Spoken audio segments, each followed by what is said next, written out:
people already. Awesome. How's everyone tonight? I'm not sure if I actually have the chat visible right now. Let's see.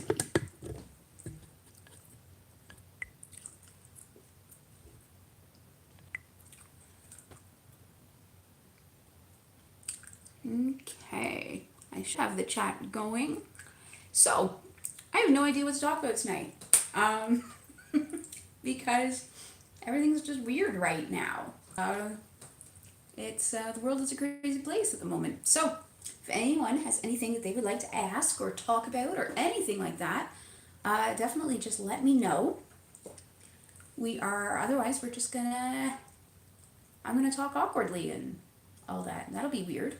So, Wolfgar's not even helping me here. He's on the floor taking a nap, looking at me because he just heard his name. Come here, silly. Come on. There we go. He's always a winner. What did you miss? Absolutely nothing. Me trying to get the dog to come and cuddle with me. There we are. Hi. Hey, buddy. Okay. So, again, what do you guys want to talk about? Thank you. He is the sweetest puppy ever. Come on, sit down. There we go. And he doesn't like to be on camera. I don't know if, no.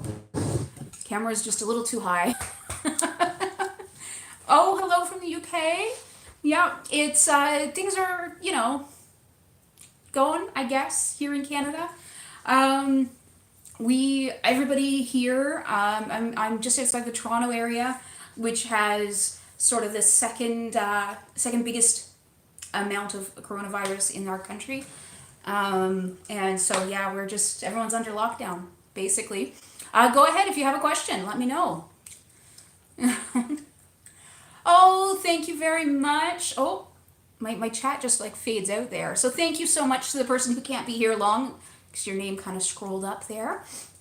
But yeah, I really appreciate it. I love that you guys are finding the videos useful and helpful and everything. That is always my intention, is to just help out and kind of point people in the right direction. Now, I did see somebody wanting to know a little bit training collars and stuff like that. So training collars are something that are used by some people within the community. Like everything, we all do things differently. All that noise, for those of you who just joined us, is my ginormous dog, who's probably going to make a bunch of noise here and there. So, yeah, training collars are a thing that are used by some folks, not by others. And what it means specifically is going to be up to each individual person.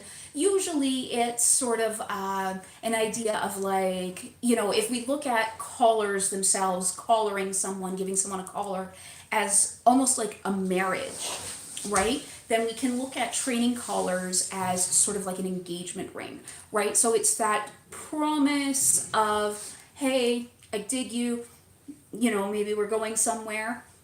And then, the permanent collar is the wedding ring. Now, of course, everyone is going to be different. I've certainly given training collars to people that, I've just begun a relationship with, so it certainly wasn't on the level of engagement ring. It was more of a show of our relationship. But you can use them in any way. Just make sure that both of you understand, because if I'm thinking that it means like an engagement ring and somebody else is thinking that it's just sort of like, hey, this indicates that we're play partners, we're totally on a different page. So definitely, sorry guys, my fingers are like in front of the camera. I'm trying to find the chat because it like disappears on me. Okay, well, apparently I don't know how to use this on my phone. Oh, there's the chat. Sorry, excuse my fingers. Okay. I've probably missed a whole bunch of things. What are good ways to tie up a submissive woman? In whatever way you want. Really, like, what are your aims? If you want to spank somebody, you could have them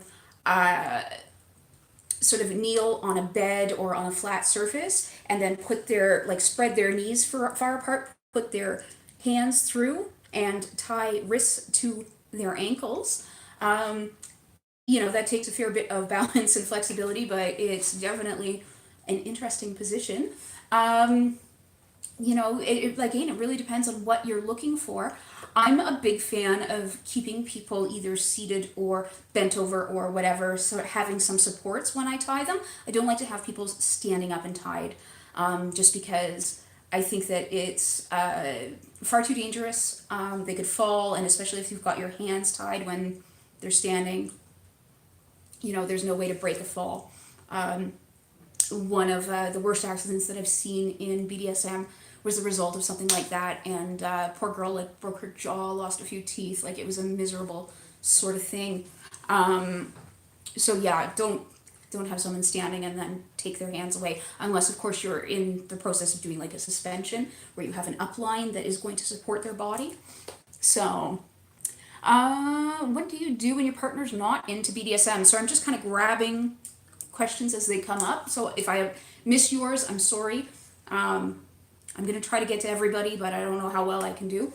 If your partner's not into BDSM, there's not a ton that you can do to make them be into BDSM, right? But you can have a discussion about an open relationship where you could see somebody else to meet your BDSM needs. Whether that is a sexual relationship or not would be up to you and your current partner. Some people, it really depends on how important BDSM is. A lot of people will end the relationship. For me, it's so important that I wouldn't get involved with somebody not into BDSM. So, and I just saw what skills are important for a male submissive. And I know that I think that, like, a lot of times we talk a lot about female submissives and not a lot about males. So pretty much the same kind of skills, right? We want communication, we want to be able to negotiate. If you're looking for more fun, sexy skills, I would certainly look into skills that coincide with your kinks, but that are still, like, useful to somebody else. So if a sub knows how to do like a mani-pedi, I love it. I love it because then I don't have to go and pay for it. And I mean, like, if they're really good at it. So, it's that kind of thing would work. I know a lot of people like someone who can cook, or leather care is always a super popular one, right? So if you enjoy leather, getting into leather care, boot blacking, that sort of thing is awesome, because then, you can take care of the toys, you can, clean shoes, boots, whatever. And so it sort of satisfies your kink at the same time as being useful. So that's what I would look for, is what skills kind of coincide with my kinks that I can kind of work in and that would be genuinely useful to somebody. And now I did see the person asking about the collar, saying you didn't get any parameters. I just sort of caught it as I was talking. And I would say you're just going to have a conversation. Ask, what does this mean to you? Because we want to be on the same page, right? So that's sort of the way it works, really, at all. I mean, I hate that, like, every question that I get asked comes down to, hey, you should communicate, you should talk, but it's just sort of the way it works out, because it is the real answer. So I did see somebody wanting to know about non-sexual BDSM. Basically, I mean, there's not a ton for me to talk about necessarily, because for me, BDSM is not necessarily sexual. So I just, do a spanking, and, there's no happy ending unless that person wants to, take care of it themselves. Now, when I'm with my partner, it's a little different, but pretty much anything that you do in kink, you can do non-sexually. So I'm just trying to think of, like, I mean, you definitely have to negotiate it. And again, here we go, communication. Really talk about what is sexual to you and what you mean by non-sexual. So to me, sexual is anything that is touching the sort of traditionally sexual parts of my body. Kissing definitely falls into the realm of sexual. Um, all that kind of stuff. Now, I would also say, obviously touching somebody else's genitals, although for me it's not always sexual.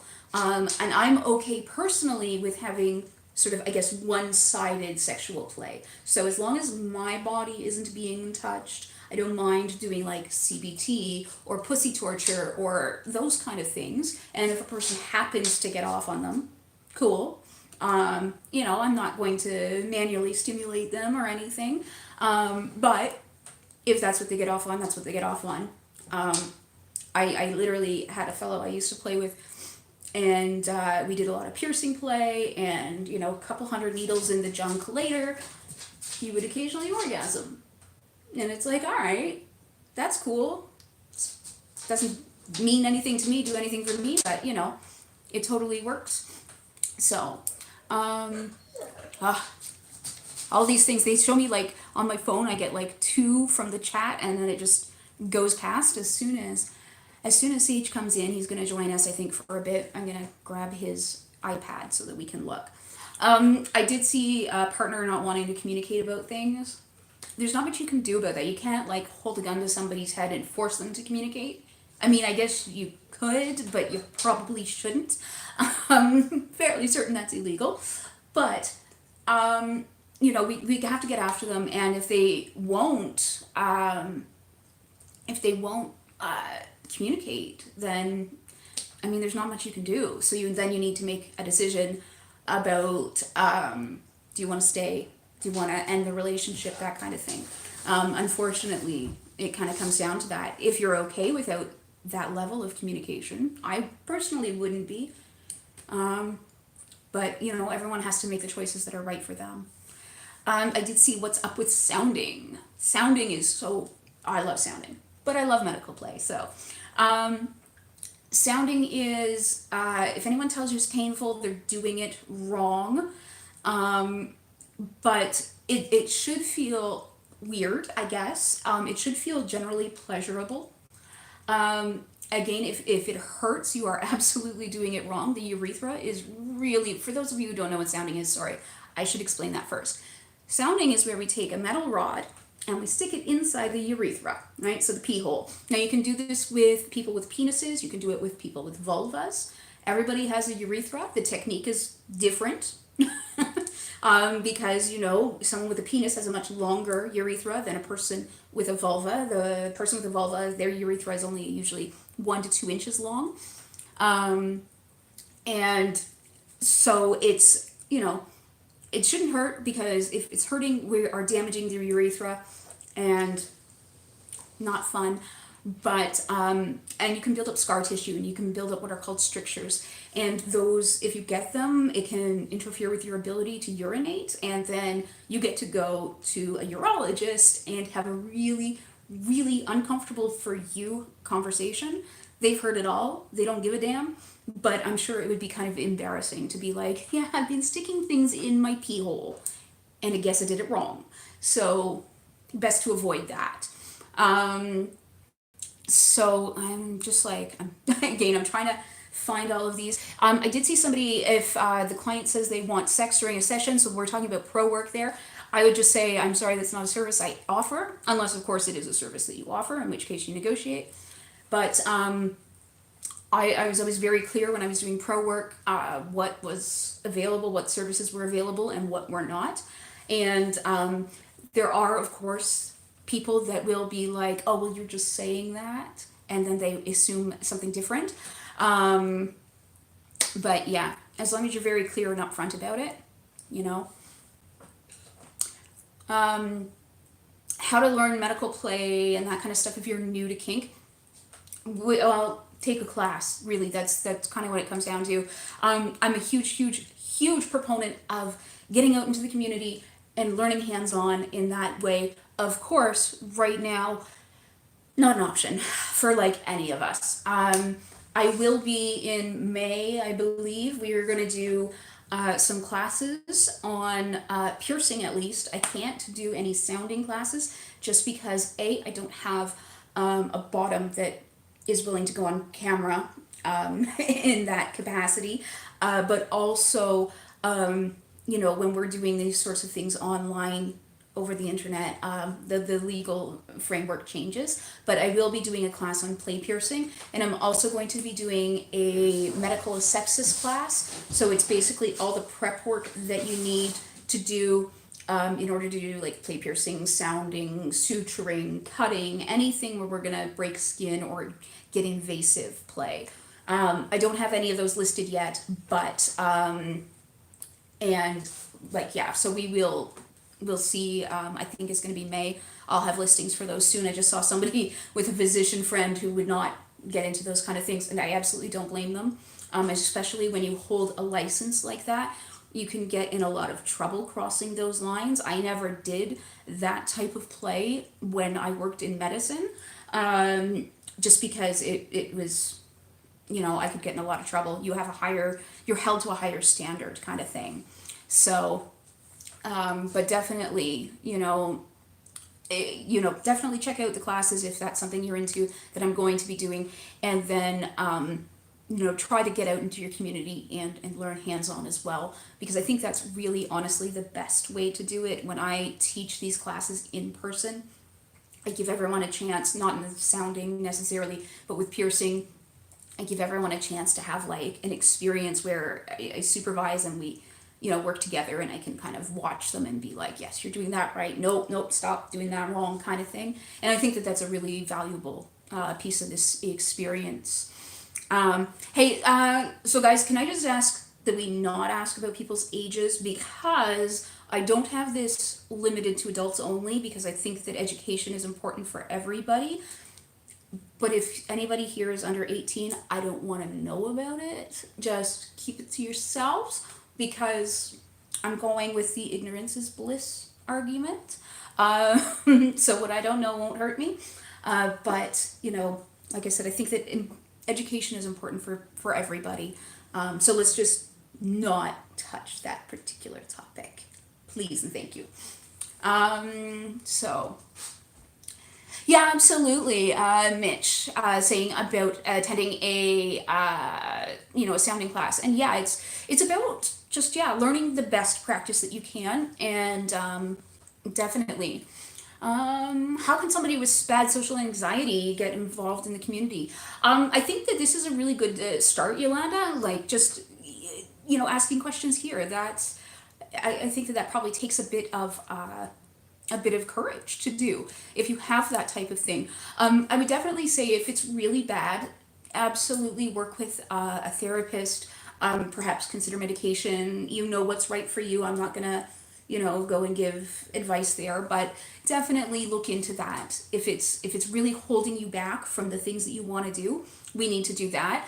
But start slow, right? There are all kinds of. I always say people should start with a munch, so you get little tiny munches and then you get huge munches. So do a little research before you go. Check it out.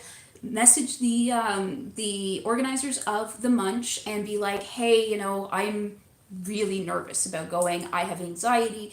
Just explain. And chances are they will be really cool. Not everybody, right? There's assholes in every community, but most people who run events are really awesome people, and they will be like, hey, no problem, I can meet you outside, I can meet you a little early, I can do this, that, and the other to sort of help ease you into things. And I think that that's really helpful. I know we used to do that when I ran a munch. I also ran a munch that was specifically for people that had various disabilities, and that could be, mental illness, it could be physical disabilities, all that kind of stuff. And so we were a much smaller group, and it was really safe space for people to come and explore. So a lot of people made that their first munch, even if they didn't feel that they really belonged in that sort of disability umbrella. We were very open and welcoming to anybody that, was having a hard time. So you can definitely find lots of groups like that. I see our community offered friends for first timers, and I think that's really useful, like and especially when you're looking at like TNG munches, for instance, because we're sort of assuming that a lot of people who go to those are on the younger side generally. And so a lot are, well, obviously they're on the younger side because it's the next generation, it's 35 and under, but also that they're newer. And so I know like at our local TNG, at least the older people would meet people early and just reach out and really help them out. Now, I haven't been to TNG for quite a while because I aged out years ago, but they were really good then, and I'm sure the people that run it now are equally as awesome. So definitely check those out. So I did see somebody commenting about make sure you learn from multiple sources. Absolutely, absolutely. Don't just take my word for something. Go and look and see as many people that you can talk to. And my rule is that like if you talk to 5 people and 4 out of the 5 say the same thing, chances are it's probably true or accurate or what have you. You don't believe that sort of odd man out, right? But I really believe that we need to check with multiple sources. When I do my own research, I check through credible sources, like where we can back up that information and see, oh, okay, this is coming from a real source. And I talk to people in my community that I trust and I know and I respect. So, and that's part of why community is so important as well. I know that it's nerve-wracking to go to a munch by yourself. Absolutely. Yeah, absolutely. No one-two way. It's not a thing. Everybody can do things in a different manner, for sure. But yeah, not having friends and going, I know I absolutely understand that is nerve-wracking. And that's why I'm saying, message the organizers first. You could even make a post if there's a group on Fat Life or something, make a post and say, hey, I'm nervous going the first time. Is anyone else in the same boat? Would you like to go? I mean, obviously be careful because sometimes people will have ulterior motives. But for the most part, again, if you're, messaging a organizer, it's a bit easier. So, hard to bruise and like the marks. So I had a partner like that. She loved getting marked up and heavily bruised, and it was almost impossible. There's a couple things you can do. Cold skin, like physically cold, bruises easier than warm skin, right? So we talk about doing warm-ups. So warm-ups is one way to help prevent bruising, but we can do the opposite if we want to cause bruising. And pretty much everything that you would do in a warm-up, you do the opposite. So start hard. You can also, depending on the types of implements you use, I find that canes, if you hit hard, well, I mean anything, if you hit hard enough, it's going to leave a mark.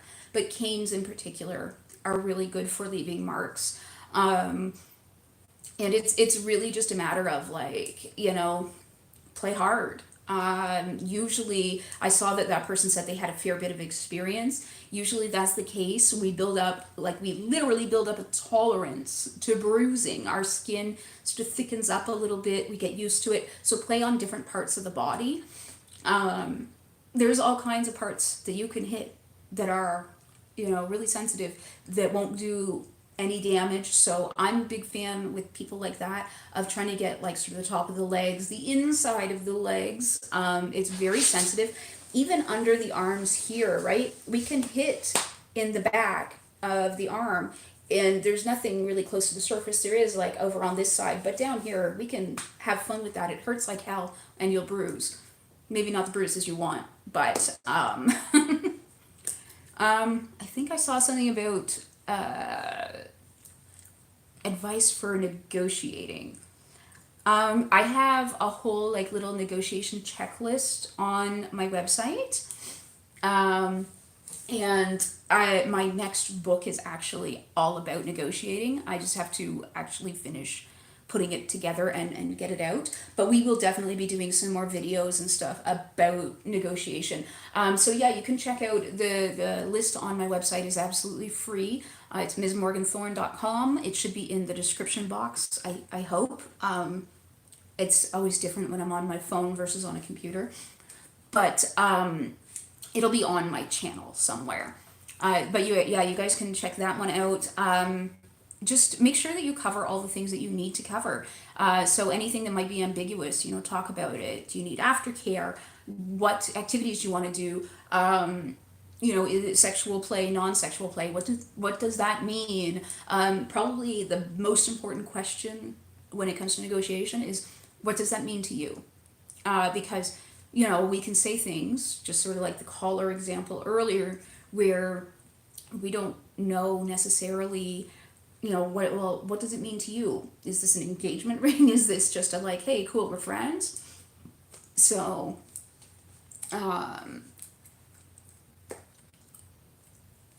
yeah, sorry, I'm just trying to trying to see this chat. I do not like the way it is set up on mobile, because it disappears and then I don't know what you guys are saying. Oh, a book club. That would be an interesting idea. We could actually, yeah, we can think about doing something like that. I don't know. I'm not gonna like commit to something like that just because I don't know that I have the spoons right now. Just because life is a little crazy for all of us right now. But yeah, definitely something to keep in mind. And I mean, if there's anybody here that is like, hey, that sounds like a cool idea, I would encourage you guys to do that sort of thing. And if you are starting a book club, let me know, and then I can let everyone else know as well. But yeah, definitely something that I will keep in mind. I make no promises because I'm a little behind on quite a few projects right now, but definitely something that I can add to the list. Because I always have to do that. I add to big lists. Oh, there you go. So yeah, somebody was just saying paddle bruises on the bum. Awesome, giggle times. But on the back of the arms and all that, not so much. So yeah, it's a really individual thing. I mean, there are parts of your body that are going to feel good. There's parts of your body that are going to feel bad, and it changes from person to person to person. I don't bottom for play really, but I do occasionally hang myself by flesh hooks, and I love doing hooks in my stomach. And most people you'll talk to will be like, "Fuck no," but the idea of putting like hooks through my knees, a lot of people will hang from their knees. That makes me want to throw up. Even before my accident and all my leg problems, I was like, nope, not happening. I'll put them through your knees, not mine. So, yeah. Self ties, yeah. I'm not. Ooh, hey, I can scroll through these now. Let's see. Sorry, I'm just trying to go back. There, I'll do this so that I'm not right in front. My hands aren't right in front of the camera.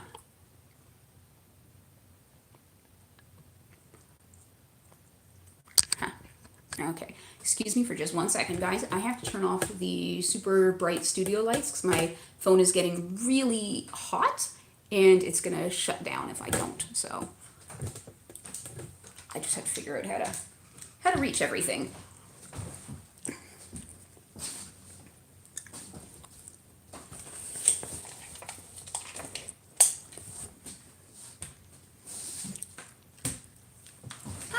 There we go. So the lighting isn't as good by a long shot, but at least I won't get lost. Okay.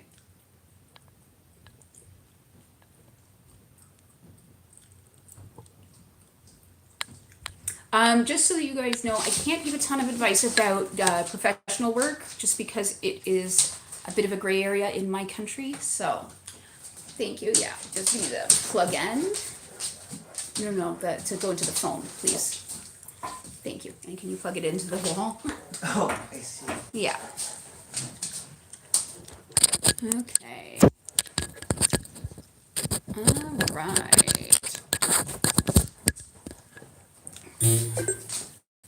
That'll be good.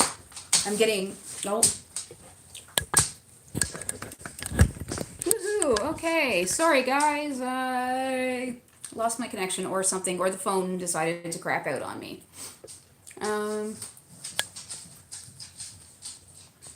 Oh, how do you play with long nails? Very carefully, definitely. I don't stick my hands in anyone's bits, for sure, just because that would be painful, I'm sure, for them. And yeah, I don't know. You just get used to them. I've had claws, like, because I mean, these aren't nails anymore, they're claws, but I've had claws for a really, really long time. Okay. Sorry, I'm just scrolling through. Hello to France. I hope you guys are doing well over there. Do you want to come and hang out, or are you gonna go and do other stuff? I don't know, do you want me to hang out? It's up to you. Me? It's up to you. Oh. Oh, I'm trying to find the questions. Here's Sage. So. Okay.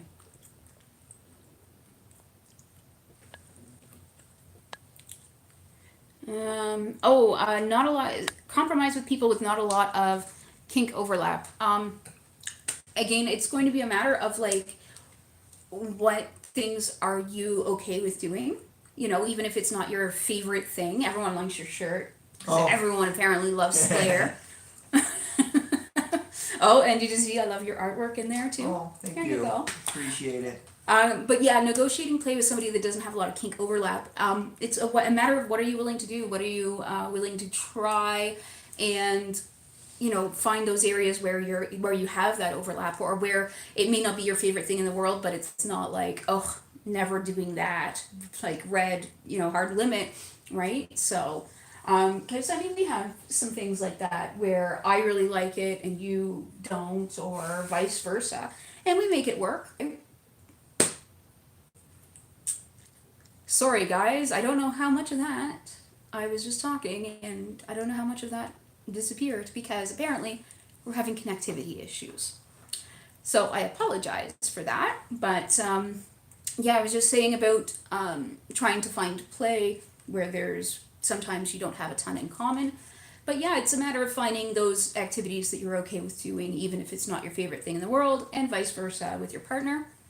I think that most of us can find some middle ground at the very least. So, can I maybe get you to open the window so that it cools off a bit in here? That might help. Oh my god, you're so demanding. I know.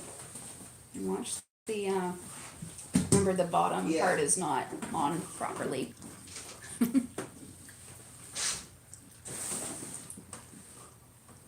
There we go. Yeah, it's really starting to get warm in here.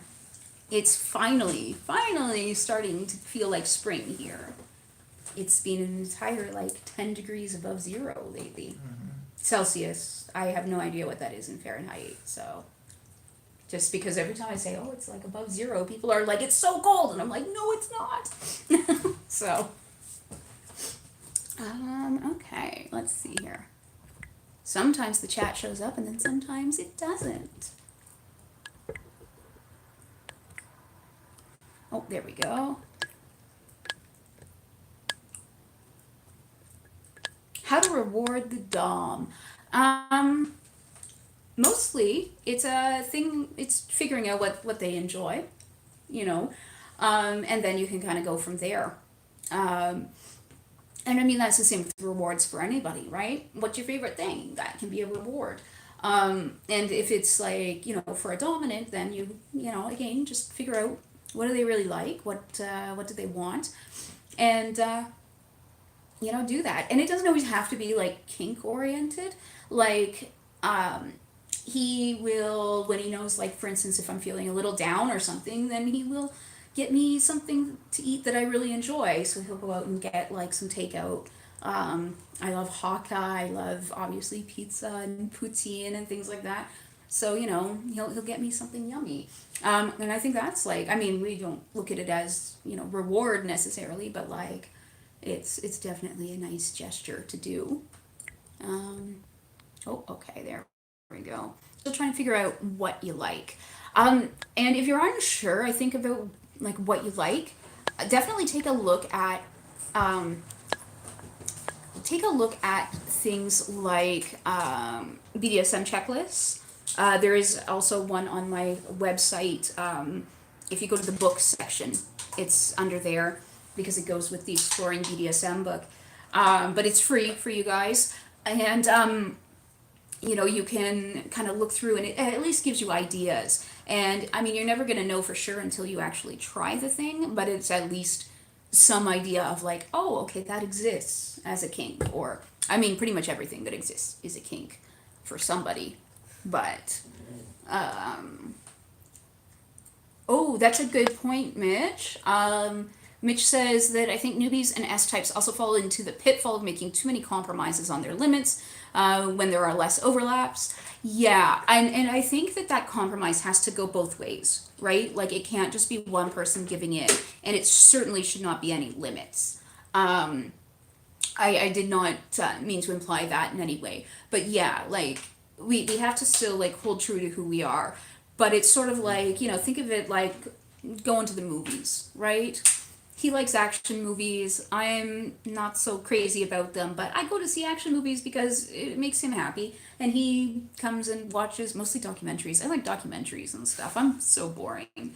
But, you know, but he watches that kind of stuff to make me happy. So it's finding that middle I ground. find it interesting. Like, come on. Well, yeah, you ended up, I'm turning you into a geek. So. I had someone tell me that there's a difference between a dominatrix and a bitch. Is that true? And what's the difference? Well, you can see my lovely necklace here, which actually says bitch. I mean, you know, I think a porn dominatrix certainly comes across as a bitch. Most of us are normal people. They always have whenever they're in porn, they always have that very fake, like, you filthy little worm, or you do this, and they have these mannerisms, and it's just like, it drives me nuts on some of them. Like, clearly watches way more porn than me. Yeah. Well, like, anyone who watches any femdom porn will kind of know what I'm talking about. Yeah, I think it's just like there's an absolute difference between a dominant and an asshole, right? A dominant man and an asshole. Right? We're all just people. And there's no need to be bitchy, unless that's how you want to play. If you want to play like Ice Queen, hard-ass bitch, then go for it. Do it. Okay. Oh my god. My friend is a dom and I'm new to BDSM. We've talked about doing orgasm control, having a hard time understanding how she gets off from this. It's control. Basically, it's control. It's having control over another person.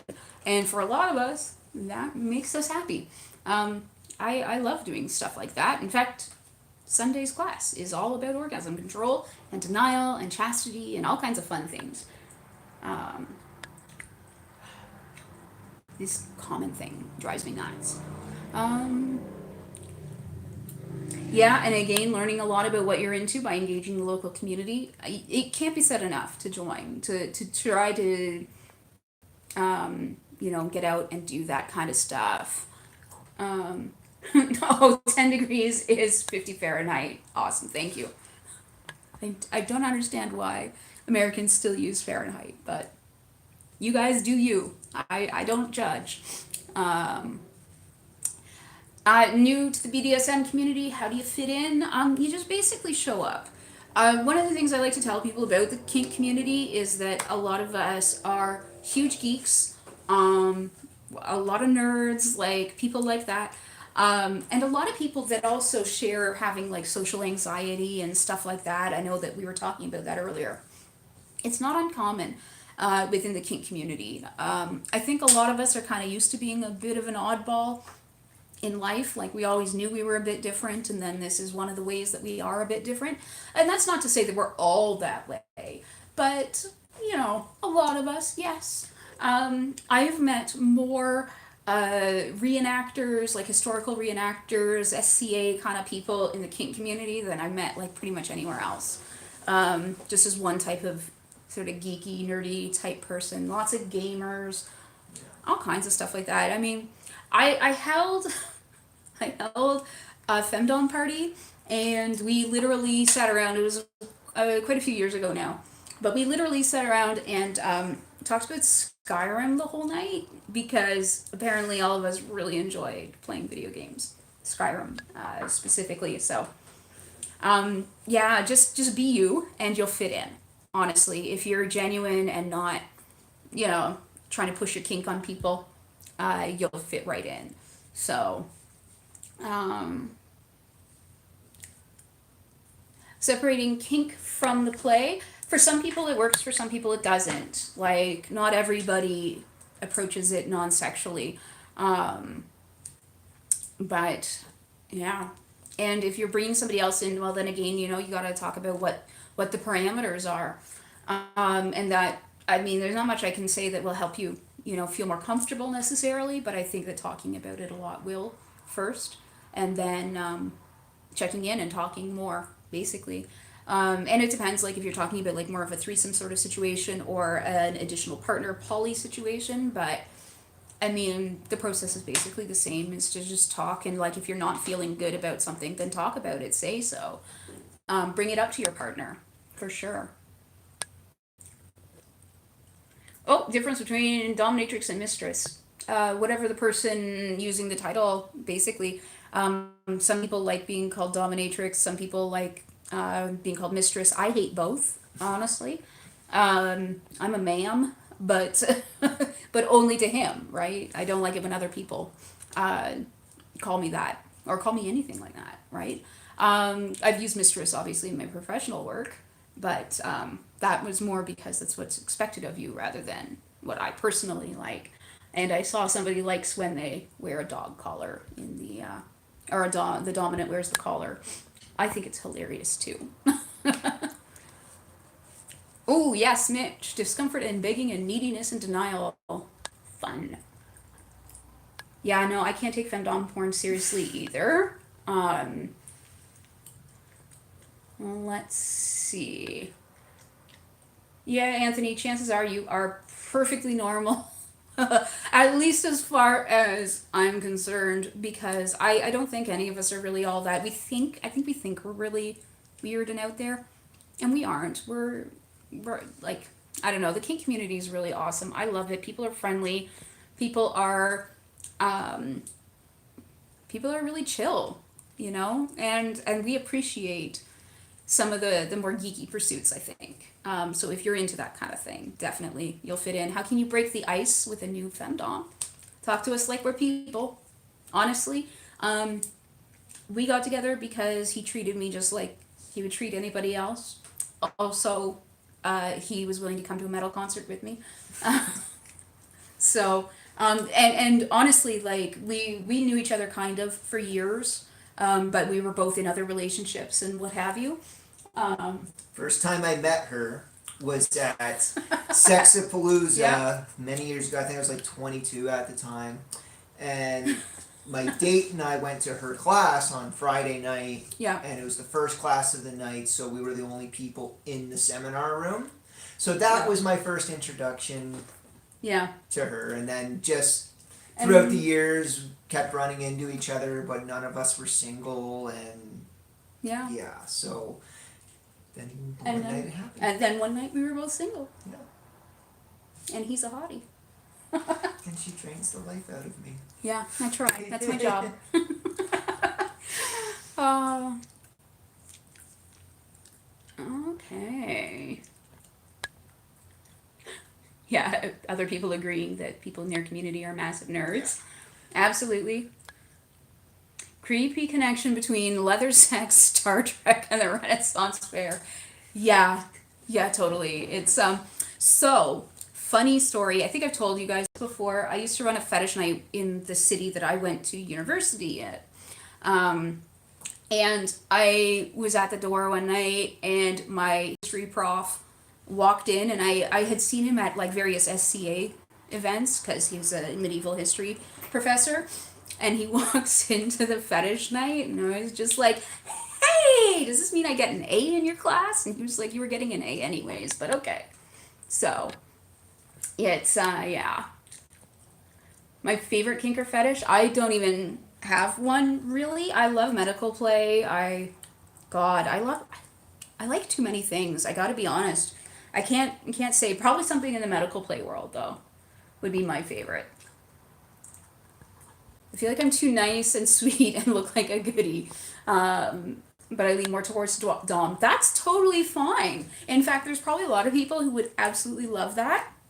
Because you probably treat them as a human being, right? And like people want Yeah. to be respected. I know, like, doesn't like as long as I'm, being treated with respect and you're approachable, like it doesn't you can be a dom. No one's Yeah. saying you can't, and I yeah, mean, I like it personally. you don't need a so. specific look necessarily. No. You don't need to be like I said, that ice queen, unless that's what you're into, right? You everybody do yourself, do the things that make you happy. But people were kind of weirded out by me when I first joined various communities because I mean, I have a look, right? And I come in and I got like shaved head and dreadlocks and all that. And I know I can look like a bit of a hard ass sometimes.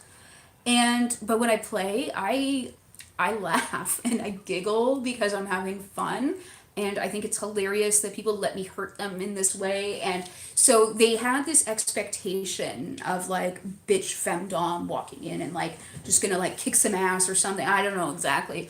But it's happened to me time and time again where people have seen me play for the first time and they're like, what? That was silly. And I'm like, yes, of course it is.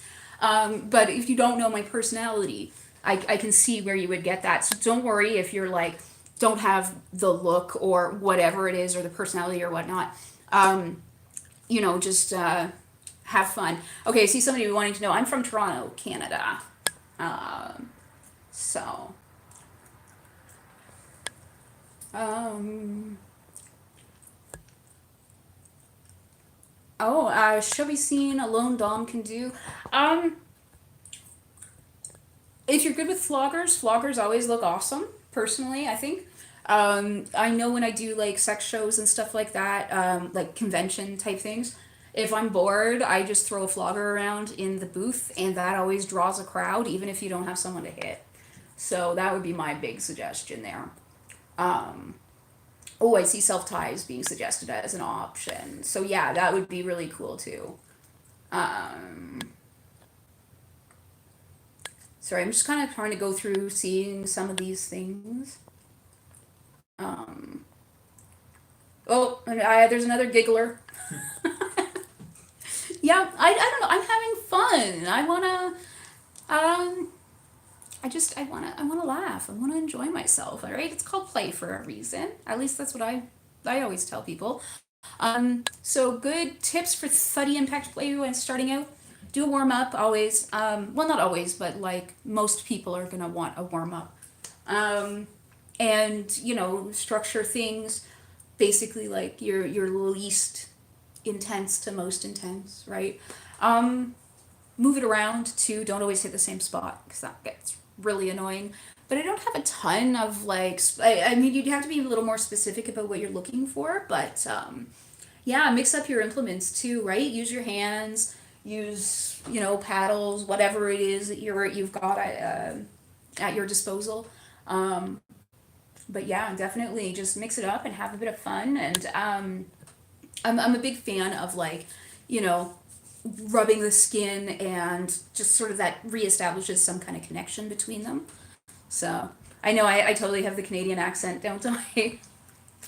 um, big guy but submissive. Dominant women get intimidated by my appearance. How can? Well, I think if they're gonna get intimidated by you, then they're not right for you, right? Like he's a foot taller than me. You can see he's a nice big beefy guy. He's got good arms and stuff. I love bigger men. Personally, I love bigger women too. My last girlfriend was a rugby player. Just I totally have a type. But they're you're not going to be everyone's type, obviously, right? Not everyone is into someone like me. So it's just a matter of finding the right person. Although it's something I've heard frequently that bigger guys definitely get mistaken for being a dom more so than anything. You just need to find a dom who wants to climb a mountain, and you being the mountain. I was just gonna say that. Right, and you're good because like some people like yeah this guy he's mine and look at him he's massive Yeah. Right. People get a turn on from that because it's like you're theirs and that you're all of theirs, and Yeah. so they're out there. I love the idea that he submits to me not because I can physically overpower him, but because he chooses to. So also I was gonna say my like big celebrity crush is Hathor Bjornsson. He played the Mountain in Game of Thrones, and he's a power lifter guy. He's huge. So yeah, you got to come to Canada. Definitely come in the summer though. It's much nicer. So oh, martial arts. Yeah, flogger techniques and oh, nunchucks. Cool. Yeah, I can see how they would be very similar. A lot of people that do poi as well say that there's a lot of sort of crossover. You can use poi techniques with floggers. So I think that's really cool. And again, I know this because there's so many people that, do both of these things. Yeah, the only time that sweet and goody is a problem is when you encounter a guy whose only experience is femdom porn. Absolutely 100% Mary. You're right on there.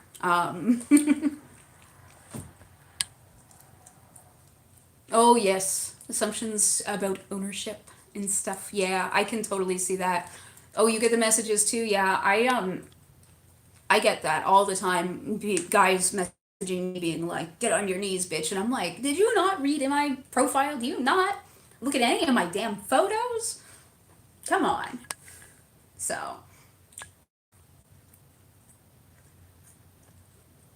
I see there's a lot of people who like to giggle when they play. Having fun, right? Yeah.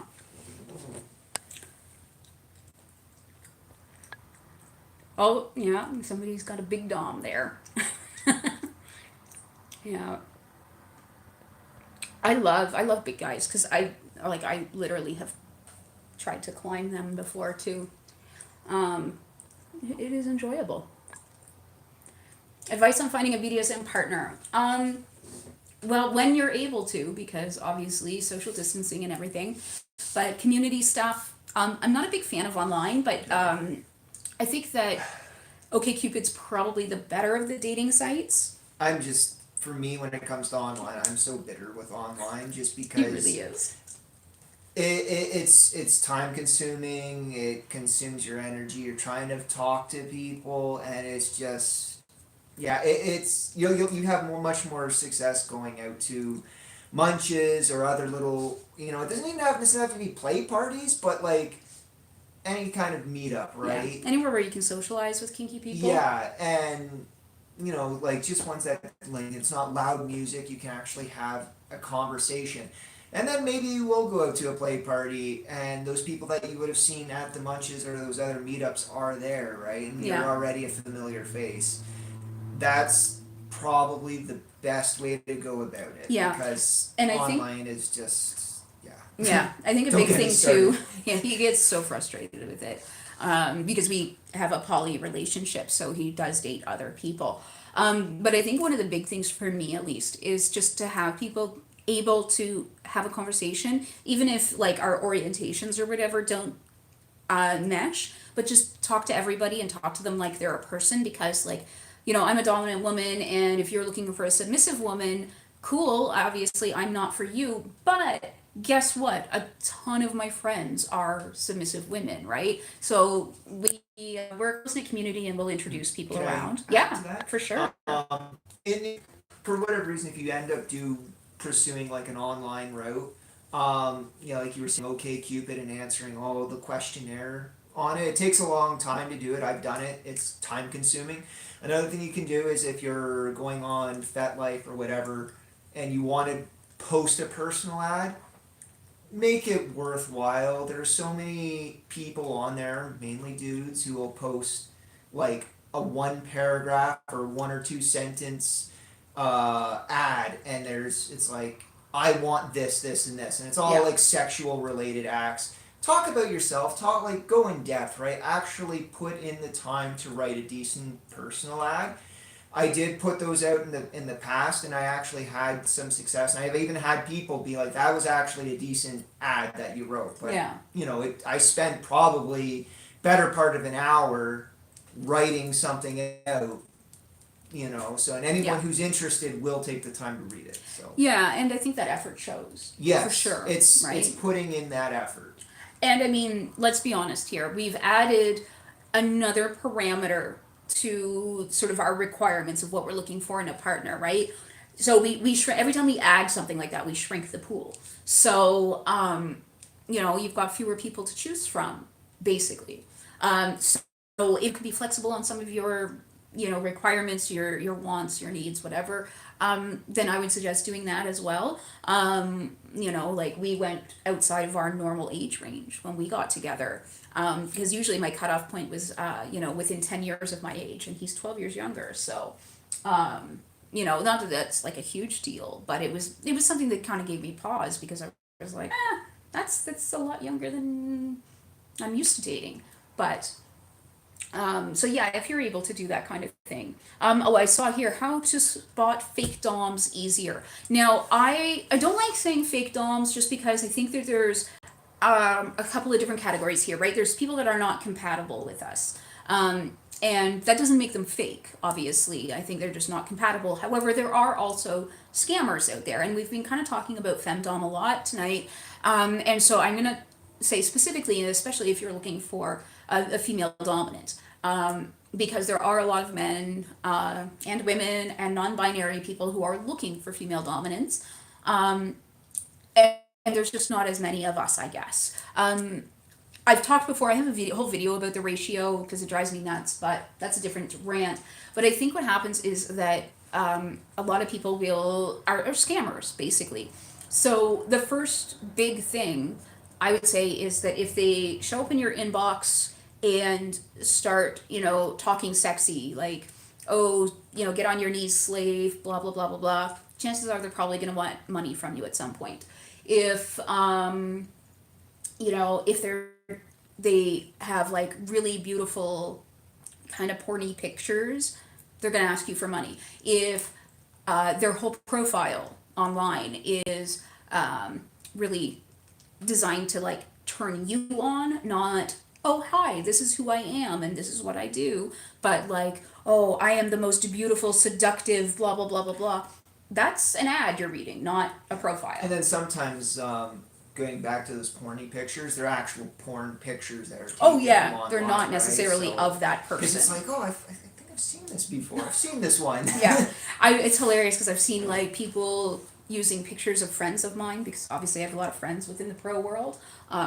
So yeah, can I have that water bottle there, please? The one that's empty? Yes, I want to spit my gum out. No. It has no flavor, and the garbage is all the way over there. You could have tried to. Yeah, I'm not throwing gum around. So, yeah. So basically, I think as long like if it sounds too good to be true, it usually is. So, oh, Susie, I'm not the best about long distance relationships. It's not something that I've ever really entertained. The only real long distance relationship I've ever had was when we first started out, where we met, you know, and knew each other, and then I was leaving the country for a couple of months, and so we maintained stuff online, and it was more just, you know, talking to each other and all that. There wasn't a ton of like, you know, sexy times or anything like that. I'm not the best at long distance relationship stuff, but it's something that I can definitely look into and maybe find somebody that is able to talk about that. What is considered like a long distance relationship? Well, usually, like if you have very different province, different state, well, I think if country? you're not able to get together on a regular basis, probably would be my personal definition. So, but maybe Susie can clear up what she means there.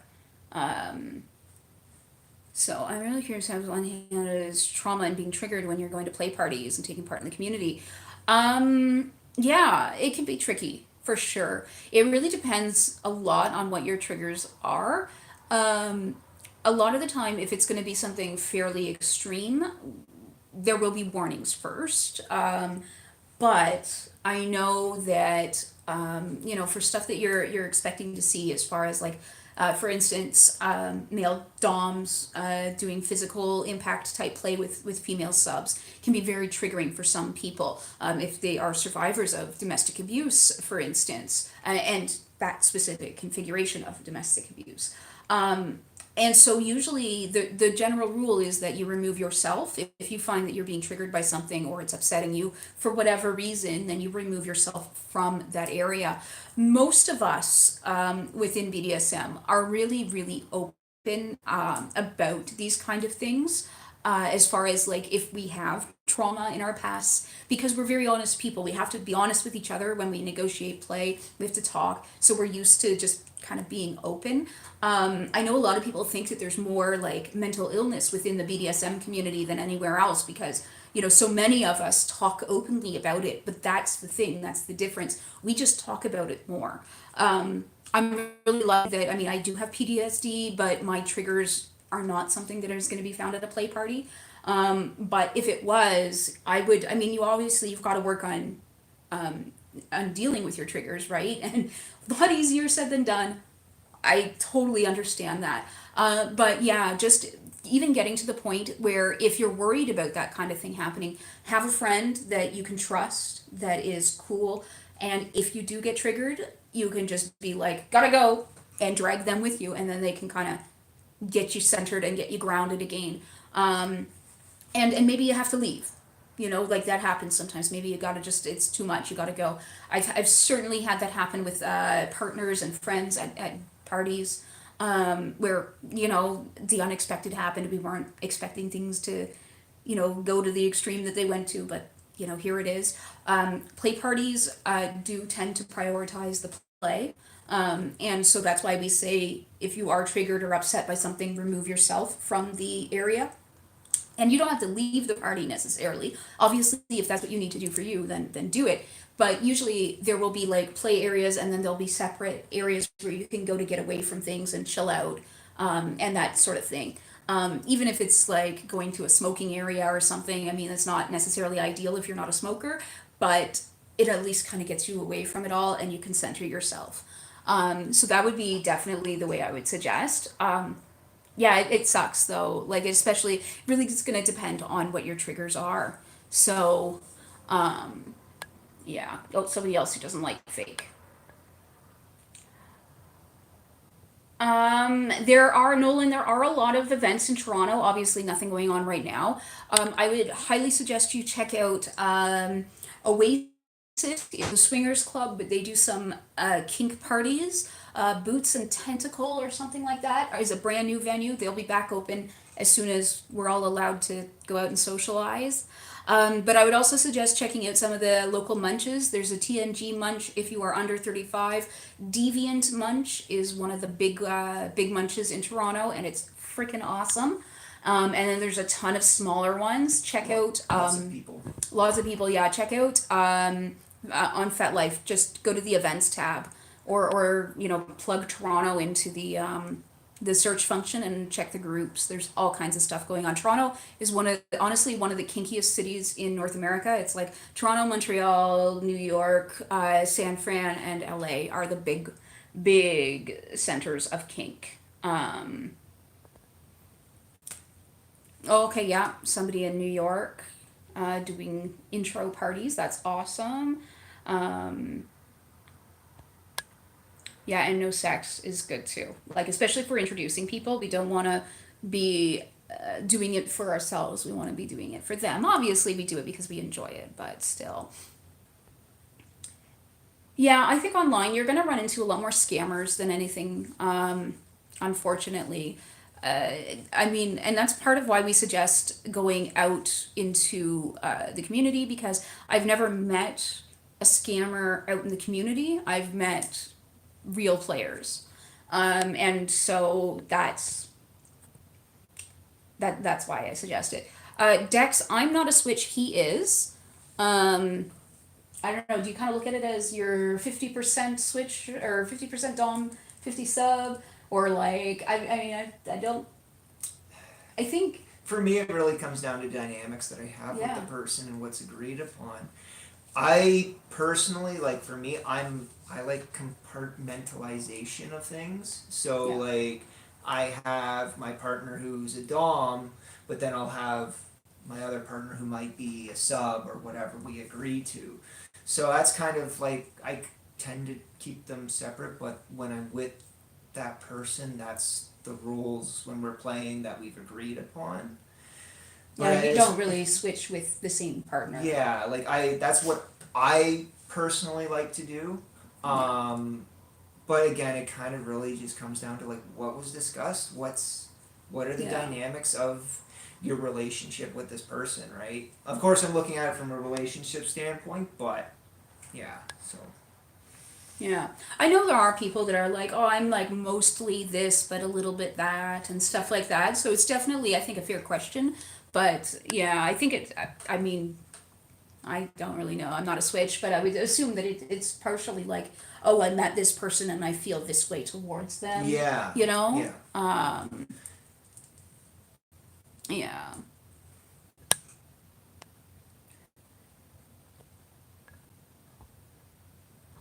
Ah, okay. I see somebody's like not being taken seriously because they are a short Asian woman. Yeah, I can see that because we have these horrific stereotypes about people that, obviously most of us don't fit that stereotype, but certainly, Asian women are stereotyped to be submissive. So being a dominant one is probably tough. Just like the big guy who gets stereotyped as a dominant rather than a submissive and stuff like that.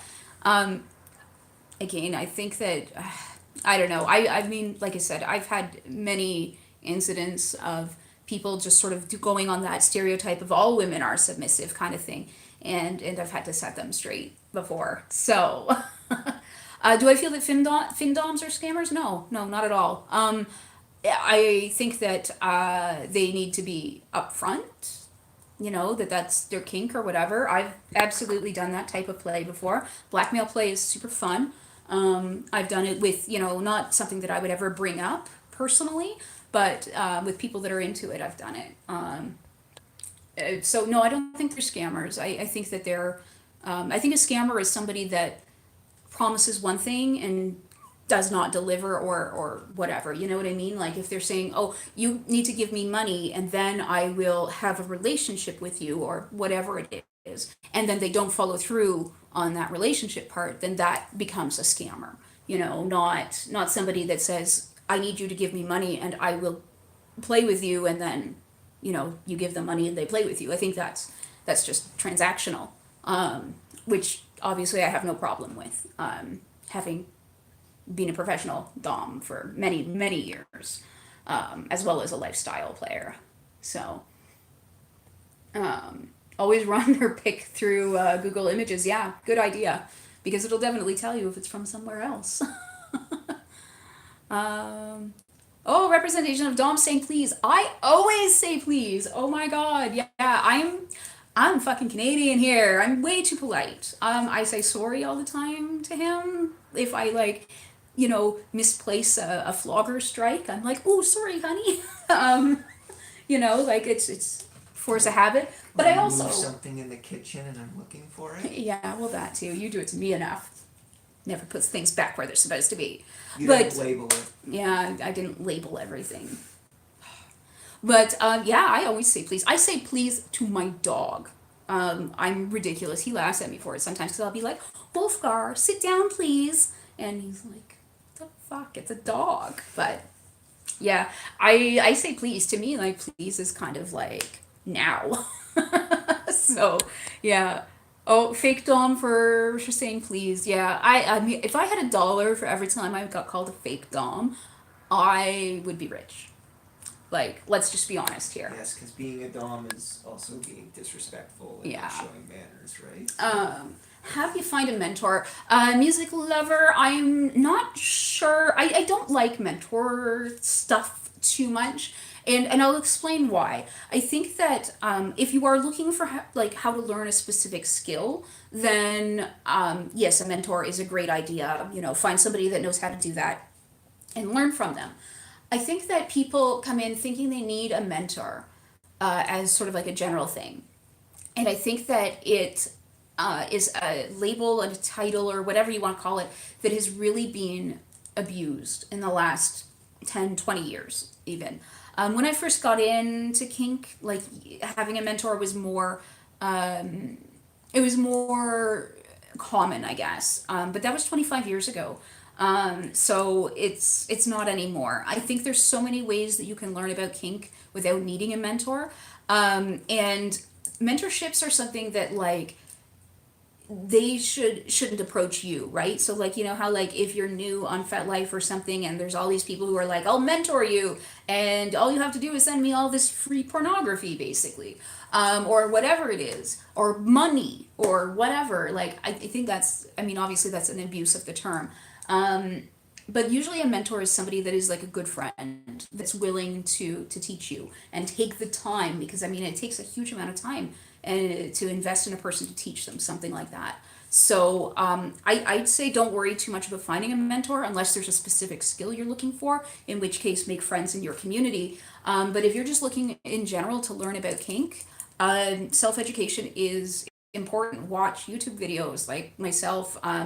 There's all kinds of others. I really love, oh my God, what's the safe word? There's all kinds of them. You guys can list your favorite YouTubers out there, and there's all kinds of, like, especially right now, there's a ton of online classes going on. I think you get a lot further doing that than looking for a specific mentor. Error code 503. No, well, we went down again, so sorry about that, guys. Let me see where we're at.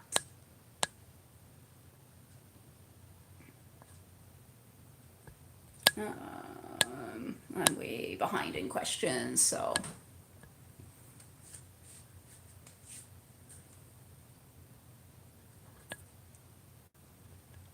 Okay.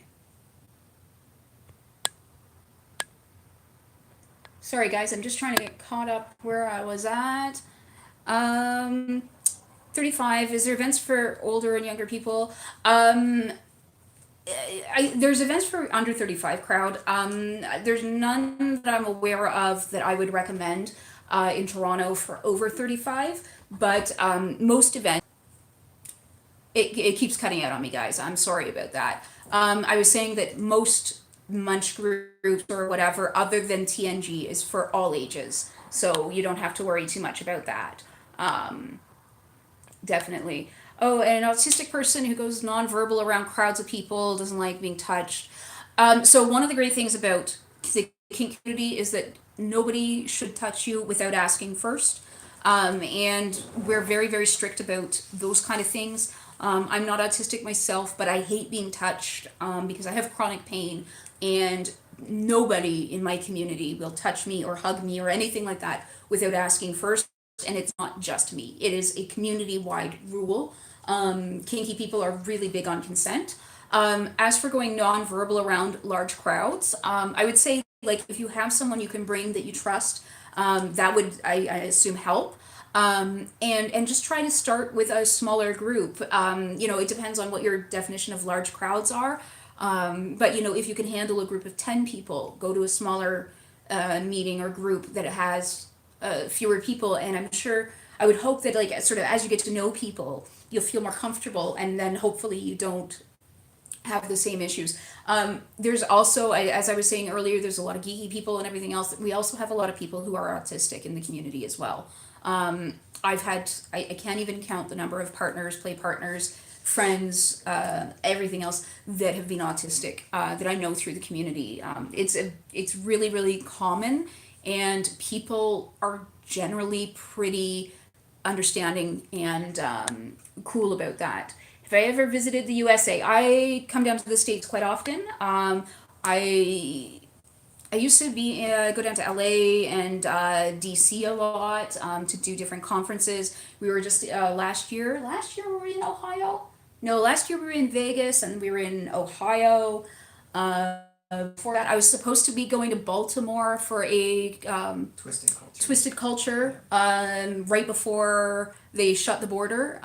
Like literally the day that they shut the border was the day we were supposed to go across. So I'll be down in Baltimore in October for that event it's been rescheduled. But yeah, I come to the States a lot. I mean, we're neighbors, right? I gotta come and visit you guys. So, yeah. Okay. Meeting Kinksters in a small town. It's a lot harder, definitely. Um, you may have to travel. You may have to travel to a bigger city, but definitely check on like on FetLife to see if there's anything in your area because sometimes there is, sometimes there isn't. Well, before we got together, I'm from a small town in the middle of nowhere. You're from like the Yeah. middle of nowhere. And I had to travel. Like it was, for me, it was 45 minutes to Yeah. the closest city that had any, sort of community. So, and then from there, I ended up going down to Toronto, which for me was about an hour and a half drive one way. So, unfortunately, that kind of Yeah, it sucks. it sucks. It really for sure. does. But yeah, like you might have to travel Yeah. if you can. The good thing too is that if you can make friends in the community, then you can kind of make a weekend of it, crash at someone's place or if there's other people from your area, carpool. Or another just to add to that is what some people will do is like if you find a smaller community but you're close to like say a bigger hub like a bigger metropolis like I'll use Toronto for an example. You guys can all hop in a car together and go to that party, together, Yeah. split cost of gas or split a room or whatever have you, right? So that makes things a lot easier as Yeah. well if Like you need to travel. It can be tough, and I think that's where online really kind of comes in as well. So, yeah, and especially, I mean, small towns do tend to be fairly conservative. So, yeah. When did you guys get into BDSM? For me, I've been into it pretty much my entire adult and not quite adult life. So like I'm looking at 20, I was thinking about the other day, it's been like almost 25 years that I've been into this kind of stuff. I don't know about you. You've been interested for a while. I've been interested for a really long time, probably since like my teens. And then I didn't come out to anything until I was probably like maybe 21, 22. So Yeah.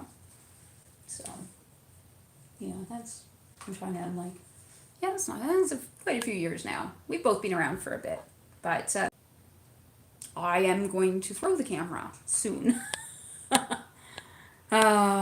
Sorry guys.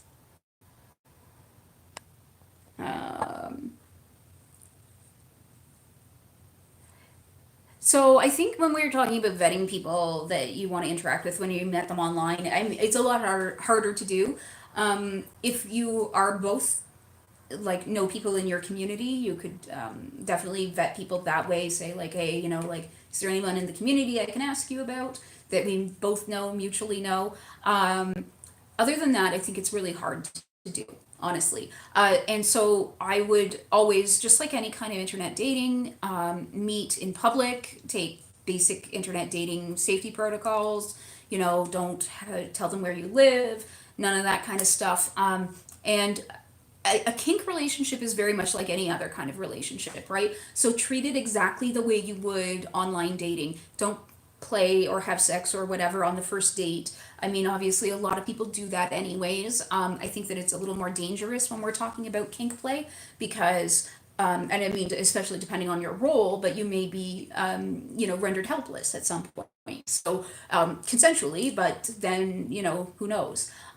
So I suggest don't play on the first date. And don't go anywhere private on the first date either. Like stay in that public area until you feel comfortable, because you're gonna have to basically vet the person by getting to know them, right? I think we sort of hold up vetting as like this be all and end all, and it's not.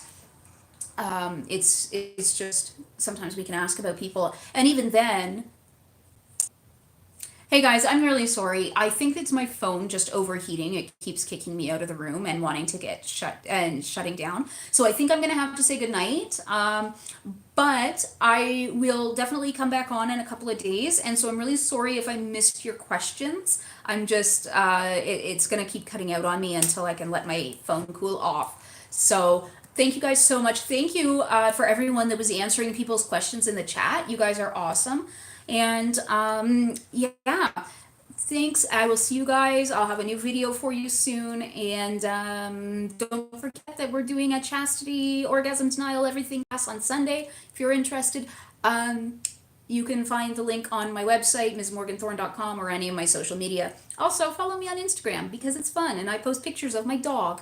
Um, really, that's all I do. Is I take pictures of the dog and I post it. But it's Ms. Morgan Thorne on Instagram too. So, bye guys. Have a good night.